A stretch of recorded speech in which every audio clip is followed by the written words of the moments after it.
Racist car dealer thinks Michael Jordan can't afford car. Next day, he gets the shock of his life.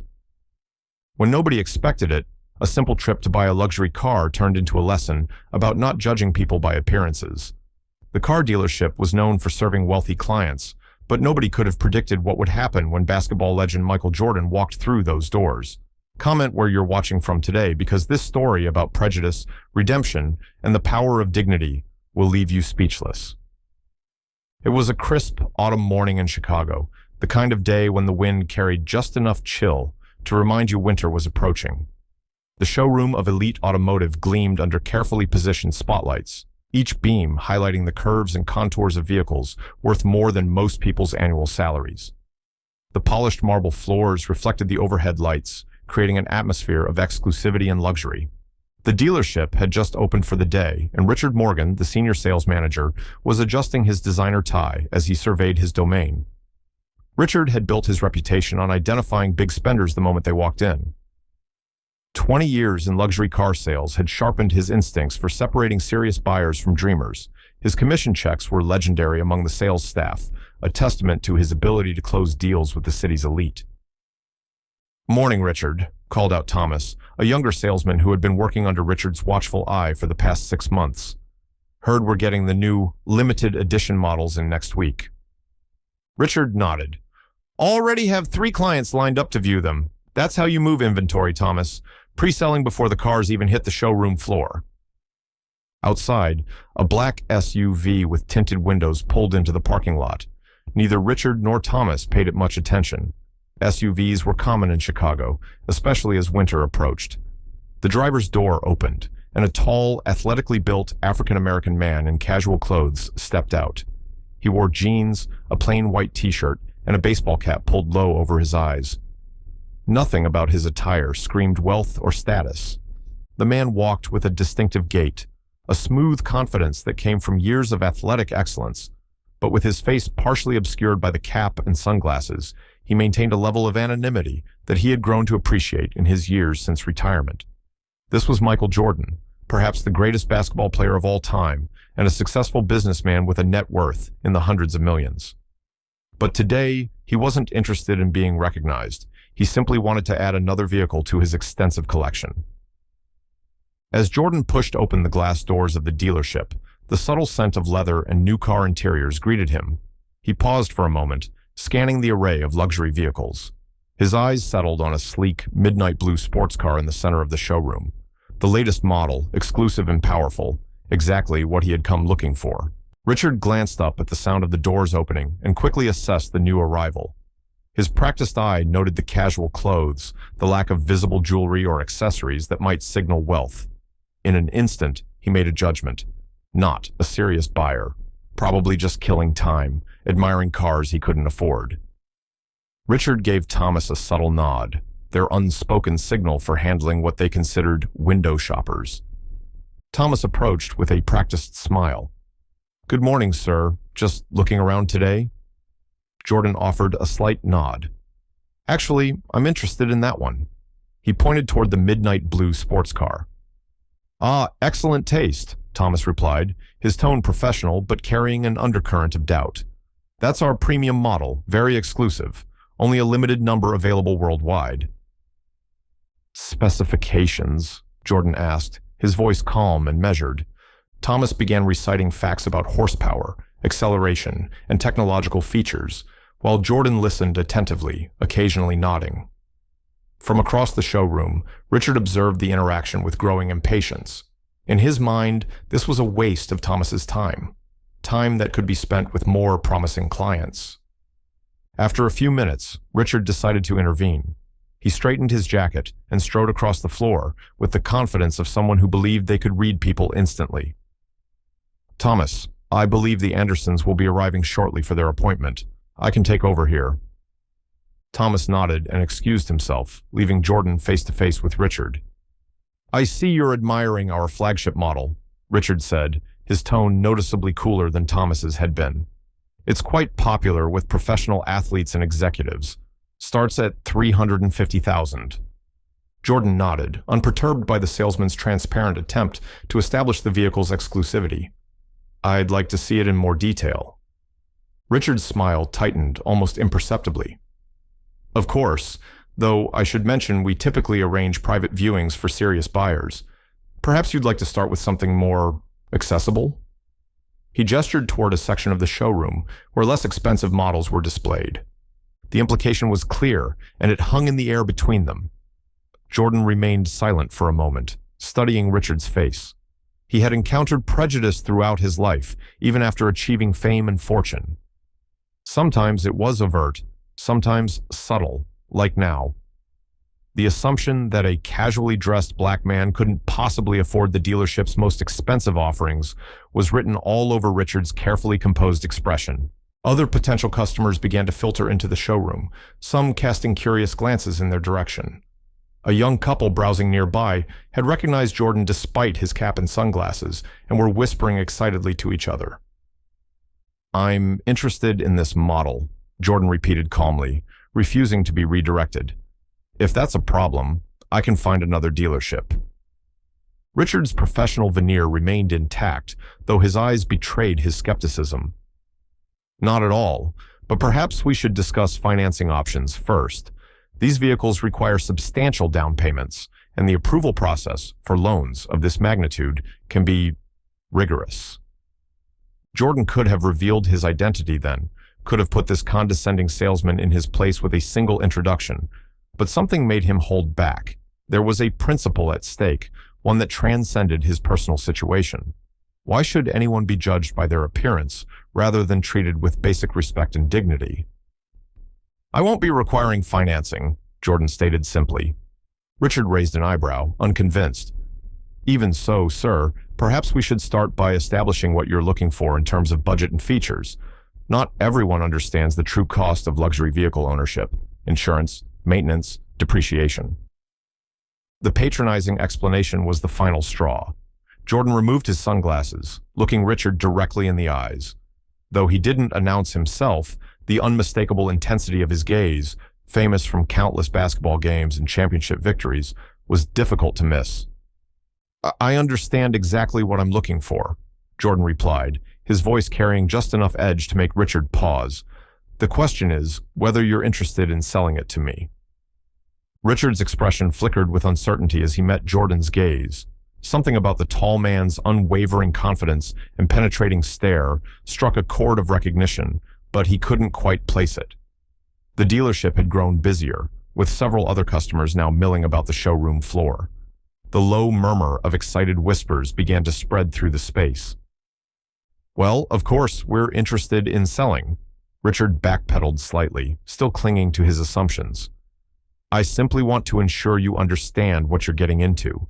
This particular model is our most exclusive offering." Jordan nodded, his patience wearing thin, but his composure intact.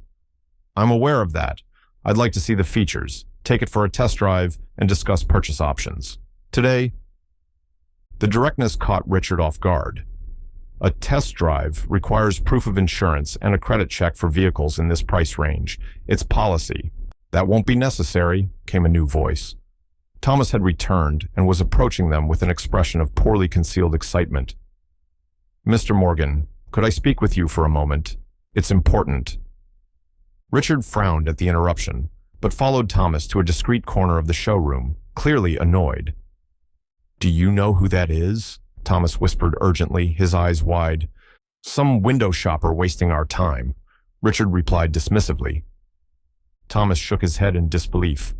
"That's Michael Jordan. I recognized him when he took off his sunglasses." "Michael Jordan, Richard."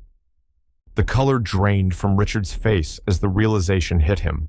One of the wealthiest athletes in history, a business mogul worth hundreds of millions, stood in their showroom, and he had been treating him like an unworthy customer based solely on his casual appearance and race.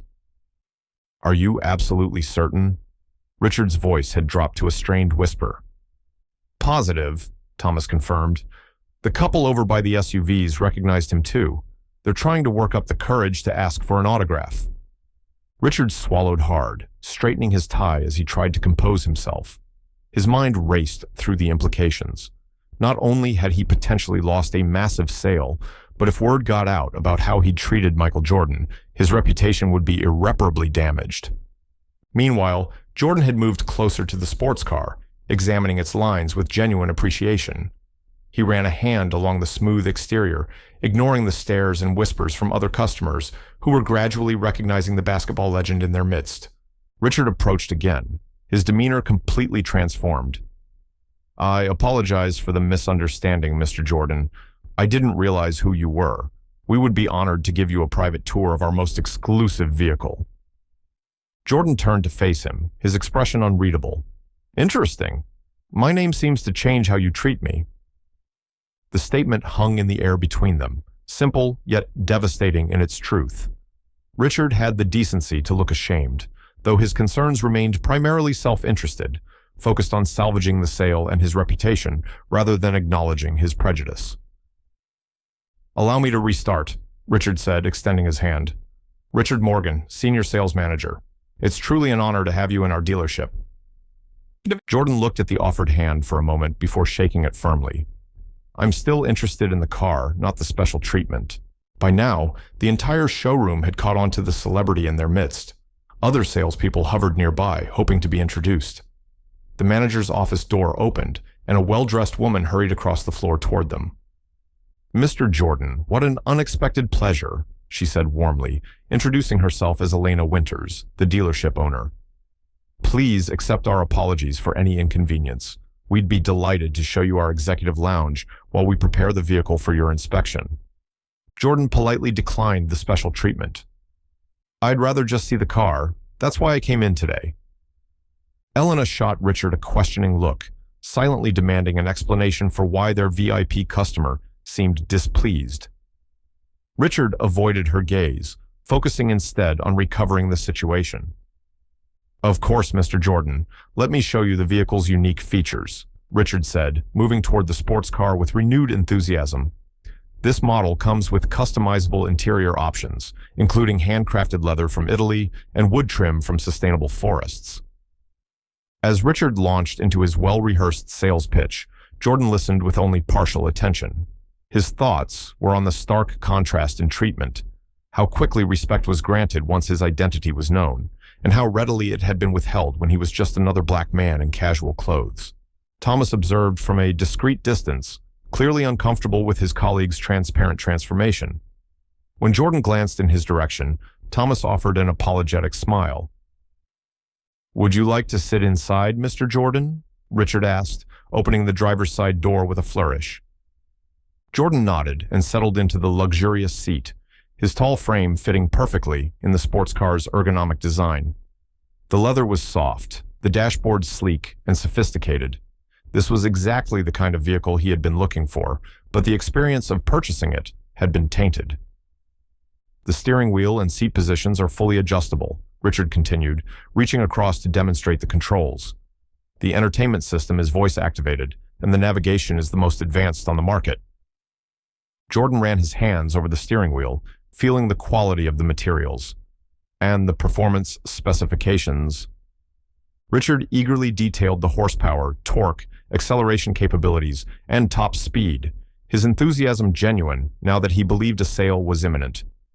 "It's the fastest production model in our lineup, 0 to 60 in under 3 seconds. I'd like to take it for a test drive," Jordan stated. "Absolutely," Richard agreed immediately. All previous hesitation vanished. "I'll have it brought around front. No paperwork necessary for you, of course." The hypocrisy wasn't lost on Jordan or on those observing the interaction. Several customers had stopped pretending to look at other vehicles and were openly watching the scene unfold. Elena stepped forward again.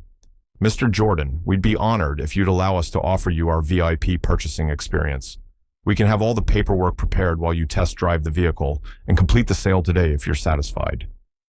Jordan stood up from the driver's seat, towering over both Elena and Richard.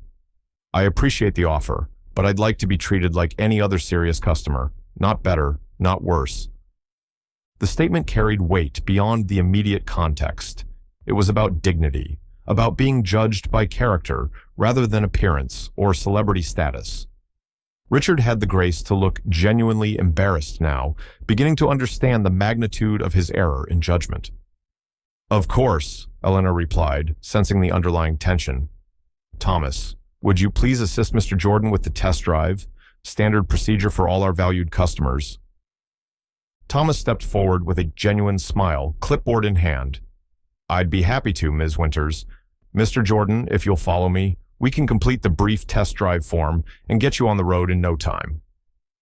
As Jordan followed Thomas toward the customer lounge area, he could feel Richard's eyes on his back, filled with regret and calculation. The whispers throughout the showroom had grown, and several people had their phones out, undoubtedly sharing the news of who was shopping for a luxury car that day. What had begun as a simple trip to purchase a vehicle had become an inadvertent lesson in prejudice and privilege, one that Richard Morgan wouldn't soon forget. The test drive proved to be everything Jordan had expected. The car handled with precision around every corner, its acceleration smooth yet powerful.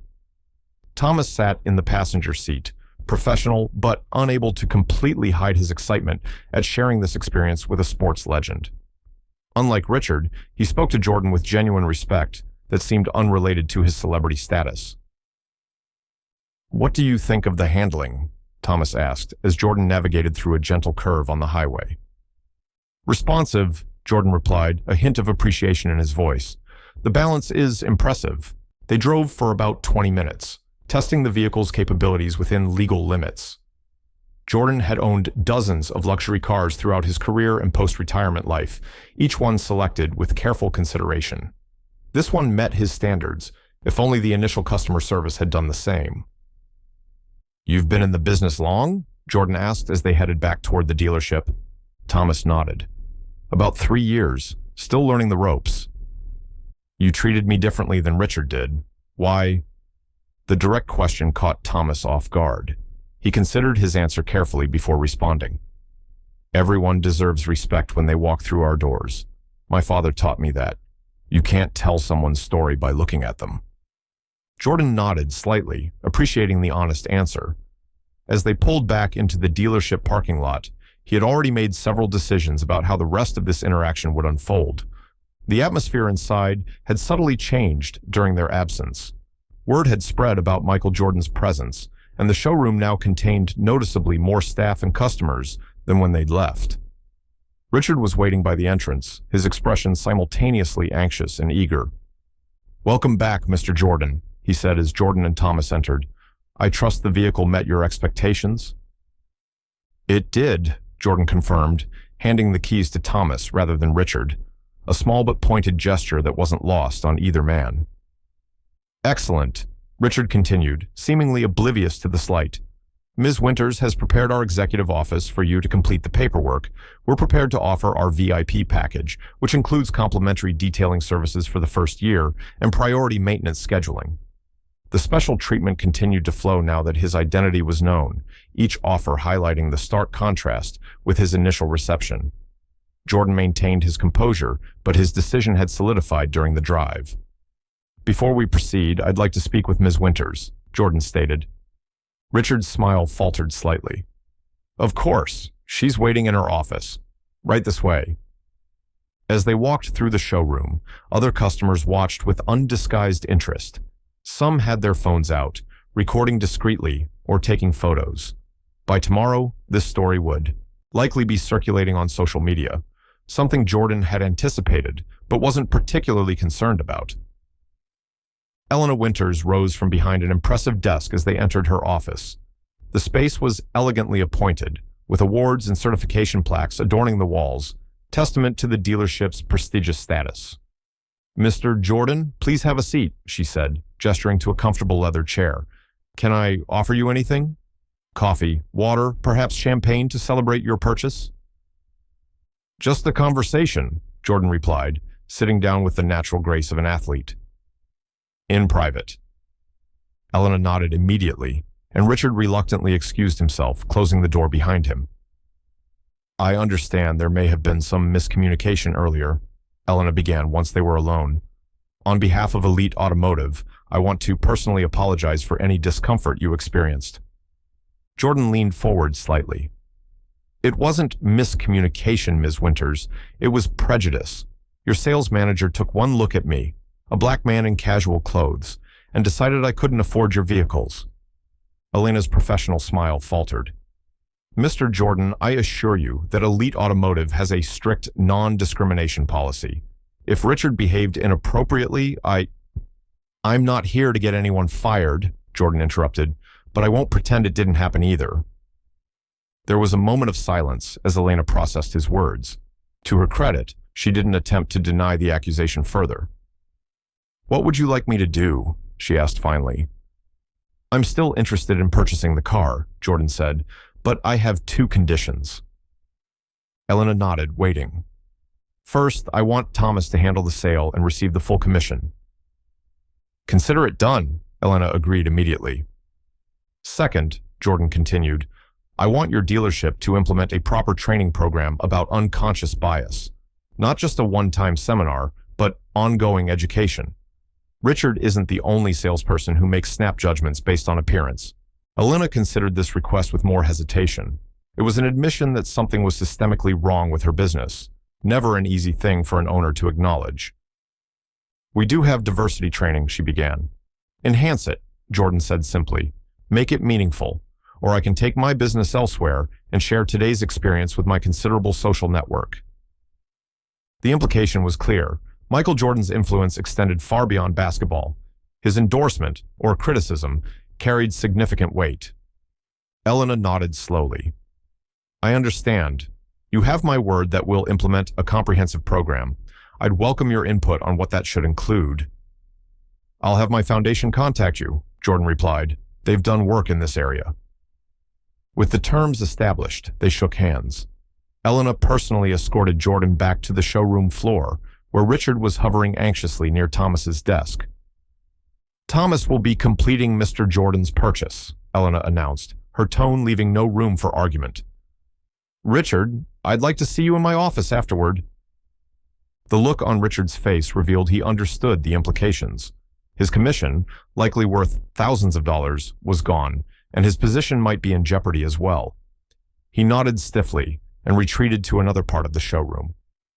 Thomas approached with the necessary paperwork, maintaining his professional demeanor despite the unexpected turn of events. I've prepared everything for you, Mr. Jordan. We just need to finalize the color options and any additional features you'd like to include. They spent the next hour completing the purchase.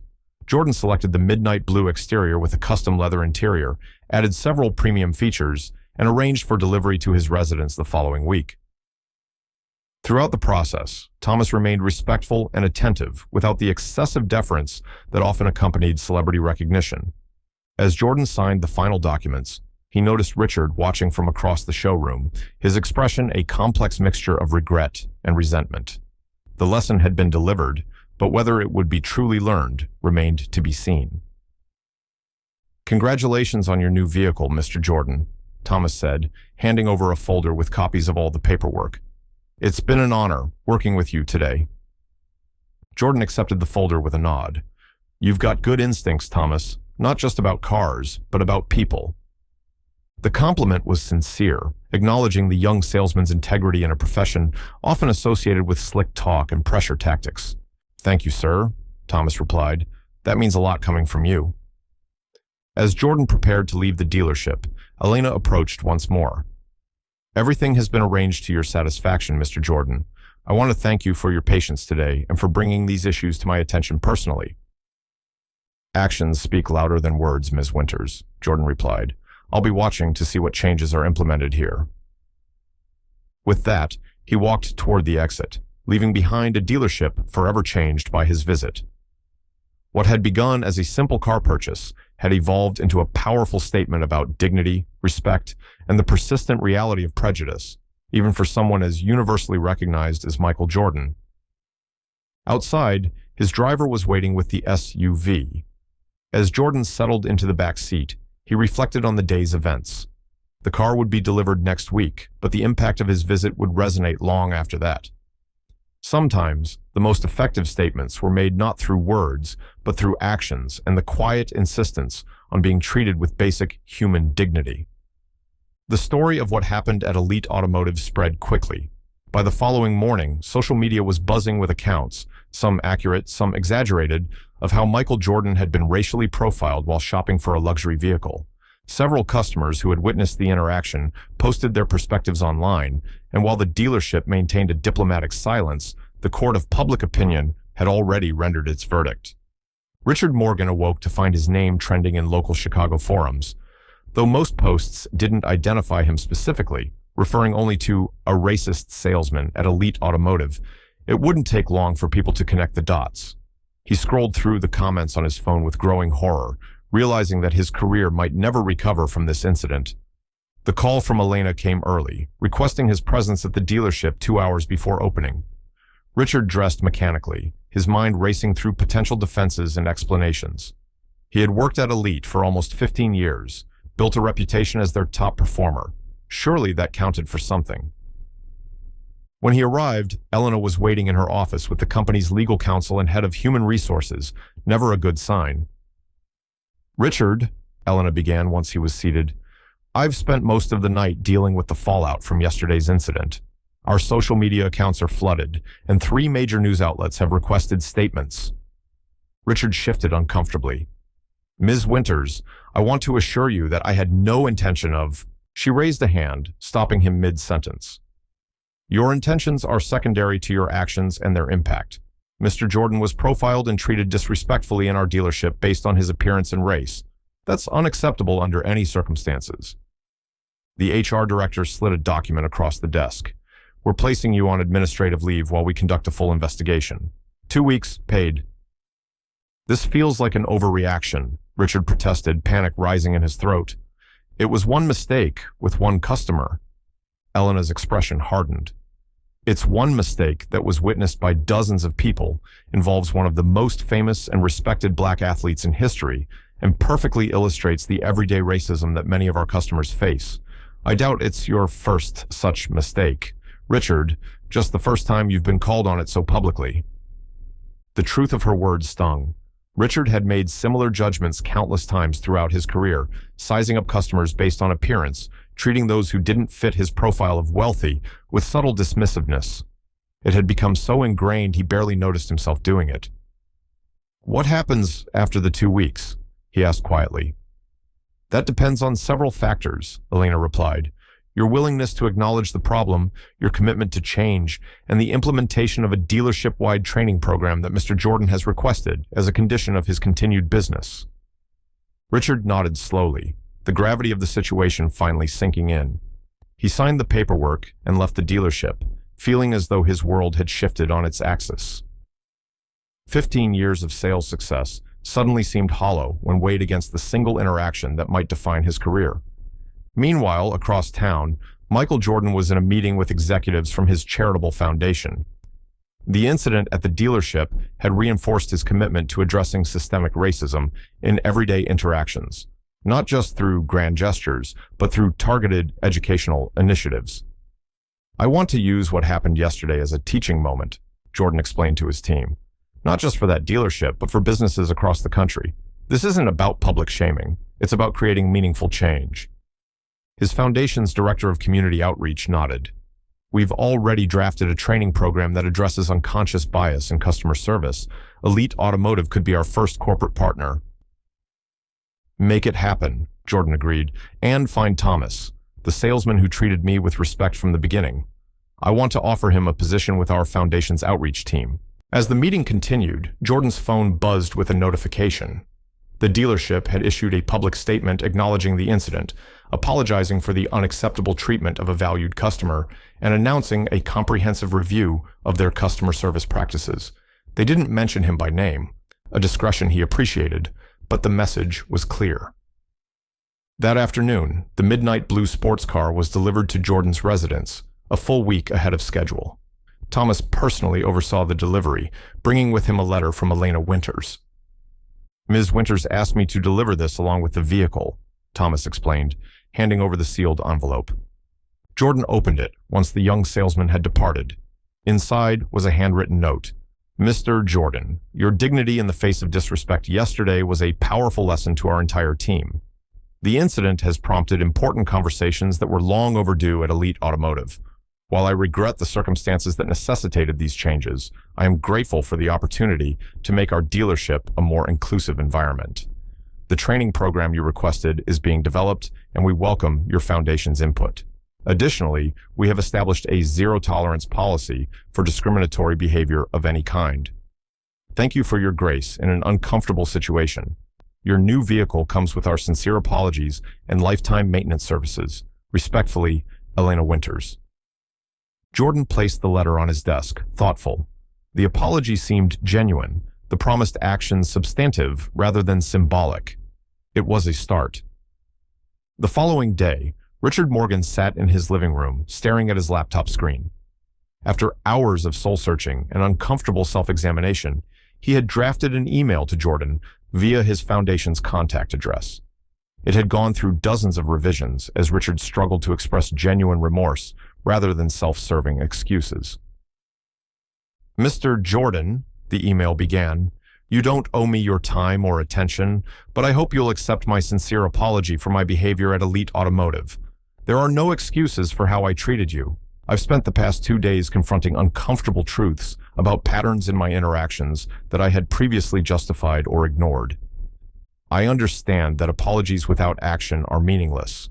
I'm committed to addressing my biases and changing my behavior. If given the opportunity to return to my position, I will approach every customer with the respect they deserve, regardless of appearance or background. What I did was wrong. I am truly sorry." Richard hovered over the send button, questioning whether reaching out directly was appropriate or simply another self-centered action. After several minutes of hesitation, he clicked send, then closed his laptop. Whether Jordan ever read the message or not, writing it had been an important step in Richard's own reckoning with his behavior. At Elite Automotive, business continued. Thomas had been promoted to senior sales consultant, taking over many of Richard's previous responsibilities. The showroom atmosphere had shifted subtly, but significantly, with management emphasizing customer experience over quick sales and commission targets. 1 week after the incident, Elena Winters gathered her entire staff for the first session of their new training program. The facilitator was a specialist in diversity and inclusion from Jordan's foundation, and the session began with a powerful statement. What happened here last week was not an isolated incident. It was a visible example of the invisible barriers many people face daily.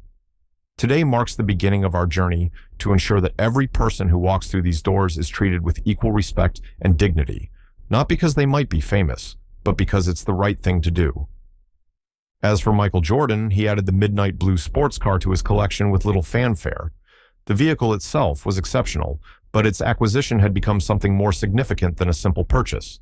It stood as a reminder that progress often came from unexpected moments and that real change required both accountability and opportunity for growth. The story continued to circulate, evolving from scandalous gossip to a meaningful conversation about unconscious bias in everyday interactions. Jordan declined all requests for interviews on the subject, preferring to let his actions and foundation's work speak instead of his words. In time, Elite Automotive would become known not for the incident itself, but for the transformative response that followed, a model for how businesses could address discrimination with substantive action rather than defensive denial. And Richard Morgan would face the challenging process of rebuilding both his career and his understanding of the subtle ways prejudice had shaped his interactions throughout his life. What began as a simple trip to purchase a luxury car had cascaded into a moment of reckoning and reflection for an individual salesman, for a prestigious dealership, and for all who heard the story and recognized pieces of themselves within it.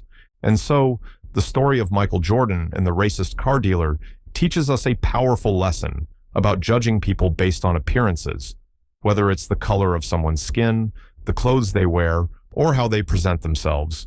Assumptions can be both harmful and costly. Jordan didn't need to prove his worth. His dignity spoke volumes as he handled the situation with the same grace he showed on the basketball court.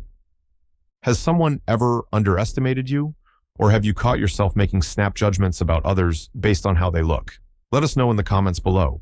If this story touched you, don't forget to hit that like button and subscribe to our channel for more powerful, real-life lessons.